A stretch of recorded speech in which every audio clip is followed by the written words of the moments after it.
జైలుకు కవిత వెళ్తా ఉంటే మరోవైపు రోడ్ షోలు లోక్సభ ఎన్నికలకు ప్రచారంలో భాగంగా మోడీ బిజీగా ఉన్నారు. మరి ప్రజాశాంతి పార్టీకి సంబంధించినటువంటి అధ్యక్షులు కేఏ పాల్ గారు ఏం చేస్తూ ఉన్నారు ఒకసారి మాట్లాడదాం. కేఏ పాల్ గారు ప్రస్తుతం మనతో పన్నారు. పాల్ గారు నమస్తే.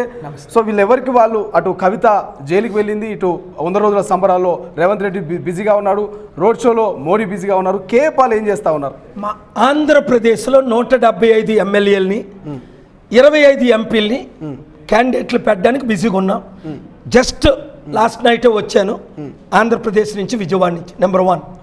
నెంబర్ 2, ఈ వారం ఆంధ్రప్రదేశ్ 2 కేసులు వేసాం.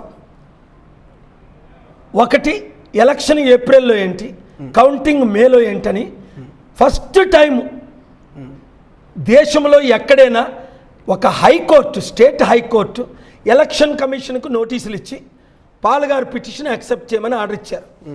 అలాగే ఇదే వారంలో స్టీల్ ప్లాంట్ 8 లక్షల కోట్లది 8,000 కోట్లకి అమ్మేస్తున్నారు, అమ్మకుంటా ఆపమని నోటీసులు పంపించారు. పాల్గారు 8,000 కోట్లు వైట్ మనీ ఇస్తున్నప్పుడు మీరు 8,000 కోట్లు మొత్తం స్టీల్ ప్లాంట్ 8 లక్షల కోట్లది మోదీ గవర్నమెంట్ అదానికి ఎందుకు అమ్ముతున్నారు అని స్టీల్ ప్లాంట్కి, స్టేట్ గవర్నమెంట్కి, సెంట్రల్ గవర్నమెంట్కి ఈ వీకే నోటీసులు ఇచ్చారు. 2లో 2 గెలుపు. ఇప్పుడు రేపు సోమవారం ఇక్కడ మెగా కృష్ణారెడ్డి 1,200 కోట్లు బీజేపీకి, 1000 కోట్లు దాదాపు కాంగ్రెస్కి ఇచ్చారని అది ఇంకా రుజువు అవ్వలేదు. రేవంత్ రెడ్డి డిసెంబర్ 12 చీకట్లో ఆయన ఇంట్లో కలిసింది నాకు తెలుసు, ముఖ్యమంత్రి అయిన 5 రోజుల్లోనే. ఏంటి ఈ చీకటి ఒప్పందం? అది నేను సిబిఐ డైరెక్టర్కి జూన్ 21, 2022లో కంప్లైంట్ చేస్తే జైస్వాల్ గారు అప్పుడు మీరు హైకోర్టులో పిల్లేసి డైరెక్షన్ ఇప్పించమంటే నేను టైం బిజీ అయిపోయి కేసీఆర్ గారి మీద 5 కేసులు వేసాను, 5 గెలిచాం. సెక్రటరియట్ ఓపెన్ చేయకుండా 660 కోట్ల ప్రజల డబ్బుని మీ పుట్టినరోజును ఓపెన్ చేయడం ఏంటి? 300 కోట్ల విలువైన సెక్రటరియట్ని ఎందుకు డిస్ట్రాయ్ చేసేసారు? కనుక కామారెడ్డి 10,000 కోట్ల రూపాయలు ఎందుకు దోచుకుంటున్నారు, 2,000 రైతు, అది కూడా ఆర్డర్ తీసుకొచ్చాను. ఇలాగే కేసీఆర్ గారు నా మీద 3 కేసులు వేశారు, 3 గెలిచాం. నేను ఆయన మీద 5 కేసులు వేసాను, 5 గెలిచాం. కవిత అరెస్ట్ అవుతుందని అప్పుడే నేను చెప్పాను, ఫైల్ చేసాం, అయిపోయింది. అది స్టోరీ అండి. ఇప్పుడు రేవంత్ రెడ్డి తమ్ముడు ఇప్పటి నుంచో నా శిష్యుడు మిత్రుడని మద్దతు ఇచ్చాం. ఏం చేద్దామని తెలంగాణ ప్రజల కొరకు డిసెంబర్ 2నే ఓటు కౌంట్ అవ్వకముందే నేను ఎలక్షన్ కమిషన్లో కంగ్రాచులేషన్స్ చెప్పబోయి షాక్ అయ్యాను. వచ్చాడు, కలిశాడు.